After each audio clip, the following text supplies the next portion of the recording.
Janjane masalahku ya apa? Aku selingkuh ki ya ora. Piye Pak Sigit? Orang apa? Kowe masalah, memang aku masalah, solusinya di kamu. Iya wis ora.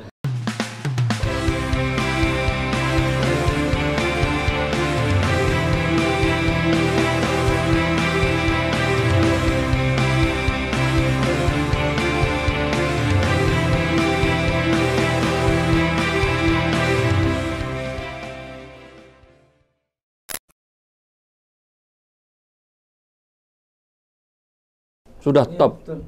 Jenengan punya kesempatan, jenengan punya fulus, punya semacam segala kok. Tapi abot-abote apanya junjung projone keluarga kan katanya.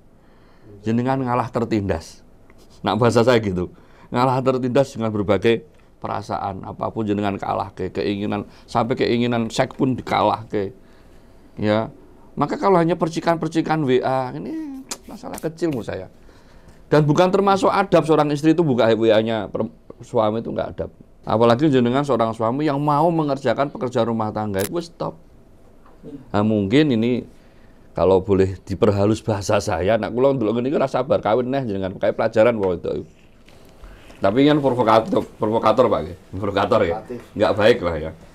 Tapi nak mungkin bahasa lebih halus ya niki ujian jenengan. Delala jenengan punya istri yang Masya Allah harus ekstra dalam perawatannya, ya, karena dalam nikah, adab dalam nikah itu seorang orang tua mempelai putri itu harus ngasih nasihat kepada anaknya. Di antara nasihat para ulama salaf tadinya iyyakum wal ghirah, hati-hati dengan cemburu, karena cemburu itu bisa membakar segala-galanya. Nah ini ternyata yang terjadi itu. Jadi membakar kebaikan yang jenengan, membakar etikat baik jenengan, membakar semangat jenengan untuk menjadi laki-laki yang tanggung jawab. Kalau jenengan harus chat dengan cekpri itu kan hanya aku apa ngomong habis sapa ngono. Nak menawa kayak dhisik kenal Pak Toyib, menawa cerita Pak Toyib, menawa gitu ada. Mungkin kan gitu ada. Nah, ini kan bahasa sederhananya seperti itu. Maka apa yang harus disarankan ya satu dengan sabar.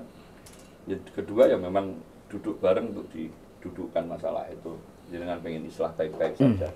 Yang saya itu kasusnya juga disampaikan ke anak-anak, atau sama istri saya disampaikan anak-anak. Mungkin jenengan boten ustad sih masalahnya. Nah ustad mau kalah bojone Pak. Ya wong wedok kudu manut wong lanang. Ora entuk koyo ngono iku. Tapi memang duduk bersama itu penting nanti Pak, sehingga nanti kita akan mendapatkan informasi yang utuh ya, tidak hanya subjektif tapi bisa objektif. Yang kedua yaitu tadi kalau urusan jodoh itu kan jodoh anak kemudian menjustifikasi kesalahan orang tua, tentunya ini juga sangat rentan, sangat, karena ini wilayah takdir gitu ya.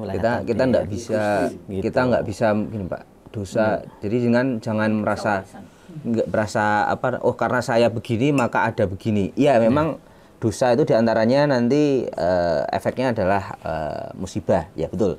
Tapi kita nggak bisa menentukan musibah apa yang ini karena saya kemarin begini, itu nggak bisa. Kemarin saya tanya nomor HP-nya, saya nggak bawa HP, HP-nya sudah di.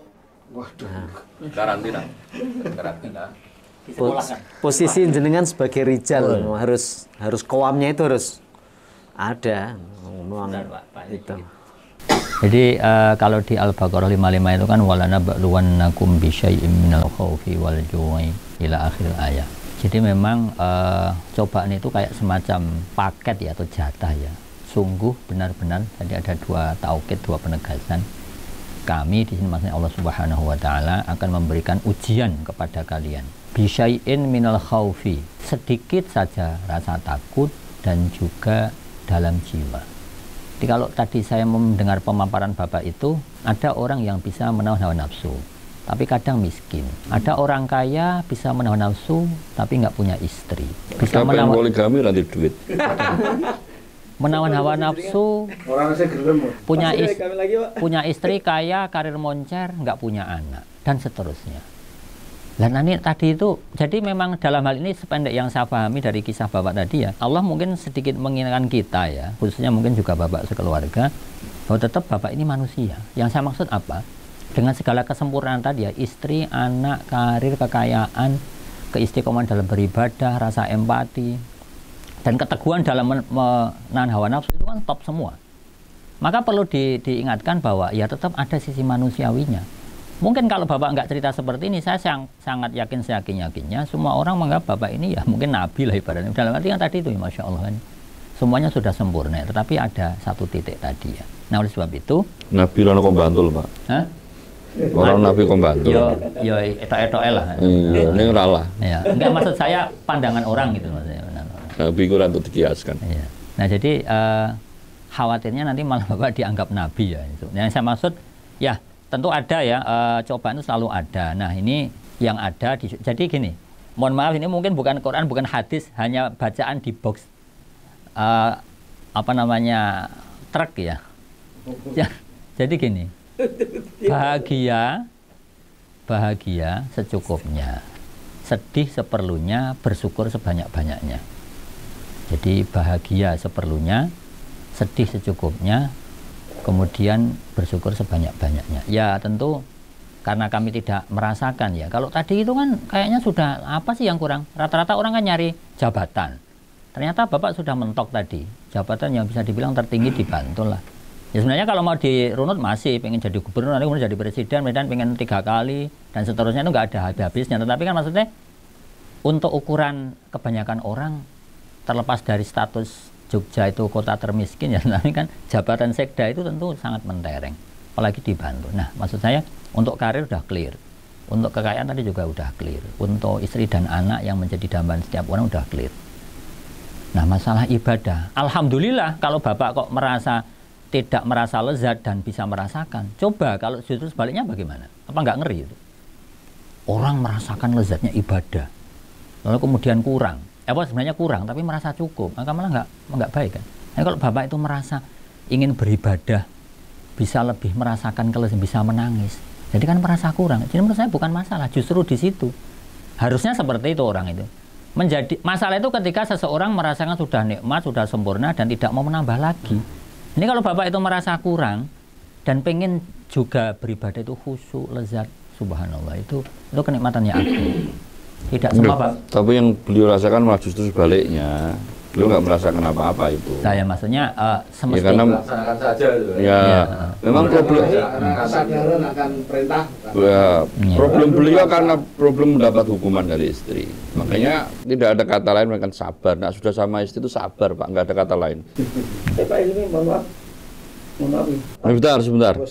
Sabar ya. Yang kedua tetap masalah anak itu juga bisa, Pak, terpengaruh dengan hal ini karena di mata kedua putri jenengan bermasalah, sehingga dia enggan untuk membangun rumah tangga kalau hanya membangun masalah saja. Itu namanya ada trauma psikologi. Makanya di sini perlu didudukkan orang tua Anda itu bukan seburuk yang Anda pahami kan gitu kan ya, sehingga tidak boleh mengaruhi cara berpikir dan memvonis apalagi seperti itu. Jadi ya sekali lagi, saran saya ya sabar. Sedangkan sudah sabar, ditingkatkan kesabarannya lagi, tetap istiqomah, jangan membuat kesimpulan-kesimpulan yang parsial tanpa dikonsultasikan, misalnya ya. Yang kedua ya duduk bareng untuk mencari jalan tengah atau jalan solusi. Itu mungkin ya setelah jenengan urusan keluarga clear, nanti jenengan akan mulai bisa menikmati ibadah. Memang teori ini ngoten niku, ndak bisa jenengan sholat, ya misalnya beribut sama istri terus sholat Allahu Akbar, yang jenengan sebut si Allah, tapi yang dengan pikir tetap istri. Artinya ya itu manusiawi, saya kira manusiawi. Maaf, sama istri itu takut berapa? Takutnya tinggi. Menjaga takut. Jadi jaga projo Takut beda dengan menjaga istri. Nah, takut tuh. Enggak, dia membahasakan dirinya sendiri gitu loh. Kosakata itu ada. Dia suami takut sendiri, Pak. Istri. Nah, saya melihat kok lebih tadi perbedaan ini, perbedaan karakter antara bapak dan ibu. Kalau bapak ini cenderung orangnya logis, matematis gitu ya. Jadi to the point. Kalau ibu ini lebih ke melankolis. Nah, barangkali istilahnya apa nek? Terlalu cemburu apa ya? Posesif ya. Posesif. Bisa jadi posesifnya ibu ini karena apa namanya? Beliau masih mengharapkan ada kata-kata yang apa ya? Kata-kata yang menunjukkan kasih sayang bapak kepada beliau yang belum terungkap gitu. Misalnya saya dengan istri itu juga hampir sama dengan saya sama istri. Saya itu orangnya juga begitu, cuma nasibnya aja yang masih beda ya. Saya itu juga sama. Diomongin apa sama istri, saya nggak mikir. Istri saya juga pernah bilang Pak sama saya, wah aku kok nggak tahu undang sayang lah Bu. Alah, itu panggilan saya gitu. Nasib beda. Beliau saja antum sekretaris RT ya. Jadi pernah saya juga diprotes istri itu, bah kamu kok selama hidup kok nggak pernah sih manggil saya Umi apa sayang apa, alah itu panggilan sayang lah gitu. Nah, barangkali nanti kan Pak bisa dicoba, barangkali posesifnya ibu itu dari situ. Jadi coba nanti berikan apa ya kejutan panggilan. Biasanya manggil ibu apa? Bu gitu ya. Nah coba nanti mungkin diganti apa ya?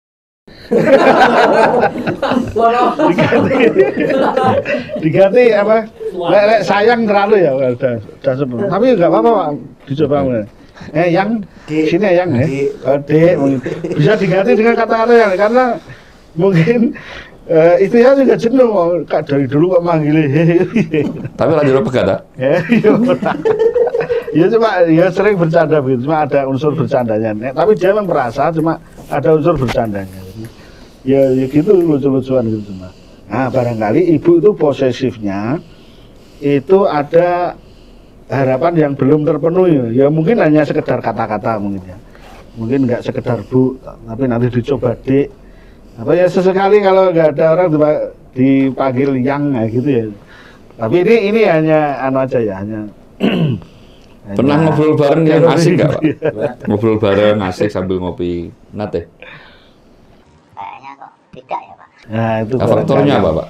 Bisa. Jenengan jinjol, jenengan sudah jinjol, trauma.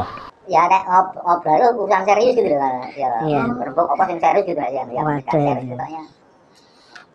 Ya akhirnya nek misal ketemu ya ngomong ke mau nang kantor. Oh gitu ya, langsung. Enggak, maksudnya omongan berat-berat next time waktu ngafe bareng, jalan bareng. Keluarga. Anak keluarga jenengan dicuekin. Dengan keluarga ya dengan anak-anak, misalnya ke mall sama anak-anak. Maksud kami ya momen khusus untuk jenengan sama istri. Sehingga tidak ada alasan untuk mengalihkan situasi komunikasi loh, Pak. Nah, ada anak kan mesti istri akan lari ke anak. Jenengan nanti dicuekin. Nah, posisi deg-degan gini kan bisa ngomong hati ke hati. Misalnya gini, janjane masalah awake dhewe iki apa ya, Bu? Nah, misalnya kayak gitu ya. Coba yang mana? Diganti lah. Ya, Dek. Dek apa yang? Aja dia kayak. Nah, camilannya malah bebek, entok, Pak. Bebek. Nah, dengan seperti itu diajak berpikir, ayo, apa kowe gak sedih nak anak-anak kita sampai sekarang? Yuk kowe masalah. Coba kita pikir sejenak. Janjane masalahku ya apa? Aku selingkuh ki ya ora. Piye Pak Sigit? Ora ono kowe. Kowe masalah, memang aku masalah, solusinya di kamu. Iya wis ora. Misalnya dengan seperti itu kan wis ya ribut ra apa-apa Pak, tapi kan cair setelah itu. Jenengan juga membuang nervous yang jenengan, bisa jadi kan aku nak ngomong bojo gak tahu nyaman ya. Terlalu menjaga. Nah, sing istri ya mungkin ada suasana beda. Mungkin bahasanya marah, enggak apa-apa. Tapi setelah itu saya yakin itu komunikasinya asik. Kalau mungkin bisa terjadi. Artinya kalau itu belum pernah dilakukan ya harus dilakukan. Memang suami istri harus seperti itu, Pak. Bahasanya me time. Nah, waktu me time. Waktu khusus suami istri. Kalau di rumah suka bermobil apa motor?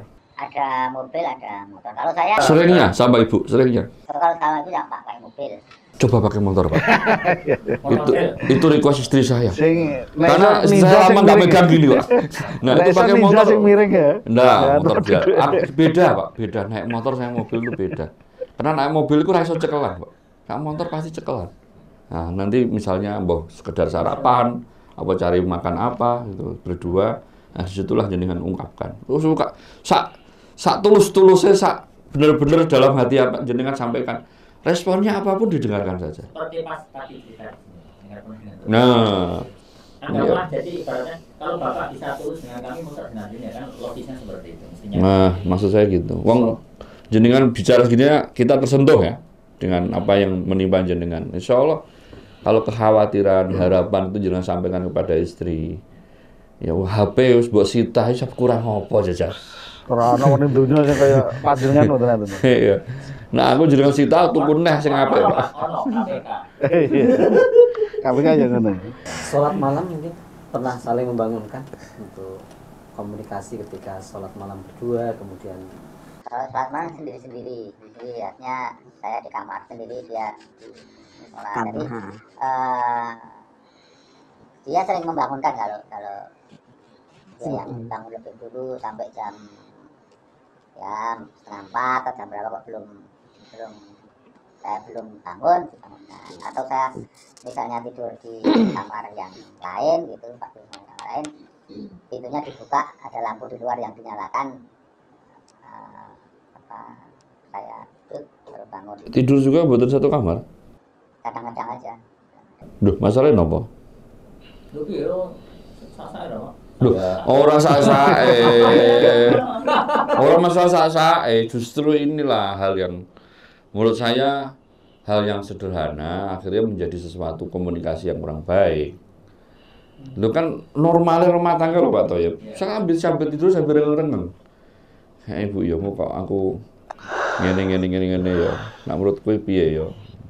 Kan itu suatu hal yang wajar kan? Iya. Apabila tidurnya berdua, apa karena saya gak di kamar ya?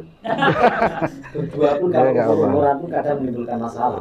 Iya. Dia mulai ceritain, Mang. Nah ini mungkin hal sederhana yang harus dibangun kembali Pak.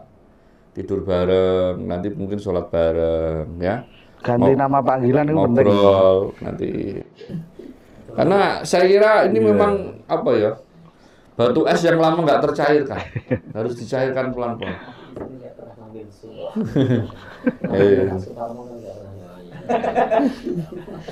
Betul Pak, treatmentnya itu ya, jadi kita kasih treatment itu dulu dicoba, dicoba, nanti memang belum ada solusinya berarti perlu pihak ketiga untuk.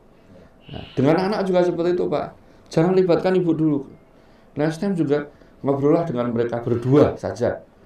Suasana yang baik yang ketika diajak makan, diajak keluar. Terus dia omongin setulus-tulusnya. Nak pancen ngaku bahwa masalah sik endi tak rubahe. Ceritakan. Nak ibu bisa bercerita sehingga anak bisa terpengaruh, kenapa bapak tidak bercerita? Gitu loh. Kan punya hak yang sama. Dan jangan sampai anak dikuasai satu sisi saja sehingga salah paham ada orang tuanya. Nggak boleh itu ya. Bahkan istri yang bener pun bab suaminya salah aja ditutupi di hadapan anaknya. Ya ini harusnya seperti itu Pak. Tapi karena sekali lagi ini sepertinya hanya miskomunikasi ya. Komunikasi yang tidak harmonis lah. Sehingga masalah itu menjadi ya kompleks, lebih banyak gitu. Betul mohon Pak. Kalau yang tadi yang kira-kira harapan kami untuk bisa bersama-sama ke sini. Wah, mana saya. Bagus. Enggak gini, jangan bahas bagus, itu gampang. Tapi beliau juga lakukan treatment yang kita sampaikan dulu. Ya, kalau belum berhasil. Coba, Bu. Nah, itu kok belum berhasil juga, nah baru melibatkan pihak ketiga. Saya kan saya begitu.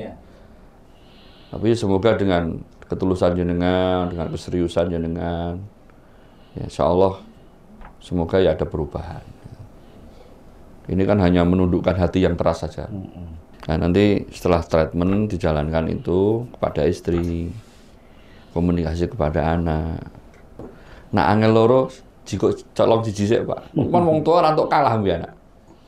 Jika colong yang terdekat dulu. Janjane ana apa to, Nduk? Ya kowe iki ana apa? Kamu melihat bapakmu seperti apa? Bapak gini. Biarkan cerita aja. Sak warak-warake jangan dengarkan saja. Kalau perlu jangan putus sebelum dia selesai. Nah kalau sudah, oke, Bapak tak jawab ya. Tolong dengarkan. 1, 2, 3, 4. Nek nggak bisa duanya diambil, jikok siji sik. Oh ngono to Pak? Iya, Mbak Yum jak ngomong ah. Adium jak ngomong ah. Bapakmu tidak seburuk yang kamu. Dan kamu harus semangat. Wis umurmu wis telat lho, ya harus ndang golek jodoh. Dibantu ngoten lho. Bahasa-bahasa ngoten lho. Ya. Nah, nanti bisa berdua malah lebih ramai lagi. Enggak masalah. Nah, nanti dengan ibu iya, dengan anak sendiri iya, terus bersama. Bersama. Nah, kira-kira bersama gimana? Kan gitu kan. Nah, nanti kan kalau tapi setelah tahapan 1 2 kan ya, nanti baru bersama. Nah, saya kira kalau sudah bisa mencairkan komunikasi dengan ibu, bisa mencairkan komunikasi dengan anak, nanti tahapan komunikasi bersama ini sudah beda saya kira. Sudah beda. Ya. Ya kita hanya bisa mendoakan Pak, semoga urusan dengan mudah itu aja. Amin. Ya. Gitu, cukup Pak nih? Ya. Nanti nek masalah ini udah kan bisa merasakan nikmatnya sholat. Ya, itu mengikuti lah itu. Mengikuti Pak. Itu mungkin karena pikiran Bapak masih ada gangguan tadi, masih terganggu masalah-masalah. Ya nak berhasil syukuran lah kita di rumahnya beliau silaturahmi. Loh ini masalah serius loh, beliau masya Allah loh beliau nih. Ya, maksudnya sudah usia senja ini masih punya masalah sing ternyata masalah komunikasi kalau cah lagi kawin baik loh. Ketinggal kan? Masalah Mas Hamzah ini. Pengambilan sotek kalap-kalap di rumah beliau. Lu. Jenis kesimpulan parsial ini. Akibat EQ yang rendah, maka terjadi kesimpulan yang Bukan kesimpulan tadi. Bukan kesimpulan tadi. Hitungan 3. Baik, nonton nggih. Ya. Ya, Pak Hakim. Ya. Demikian, ya. Itu Pak Hilmi, Masya Allah, datangnya jenengan ke sini ini menunjukkan bahwa jenengan serius memperbaiki masalah jenengan. Pertama itu, kedua tadi nasihatnya sedikit ya kurang lebih itu tadi usul-usul dari kita coba nanti dilaksanakan, dan insya Allah sebagaimana yang disampaikan oleh Ustaz Thayyib, kita membuka tangan lebar-lebar Pak, nanti sewaktu-waktu kalau jenengan ke sini dengan keluarga kita insya Allah siap. Ya kurang lebih itu tak tutup. Wabillahi taufik. Wassalamualaikum warahmatullahi wabarakatuh. Waalaikumsalam warahmatullahi wabarakatuh.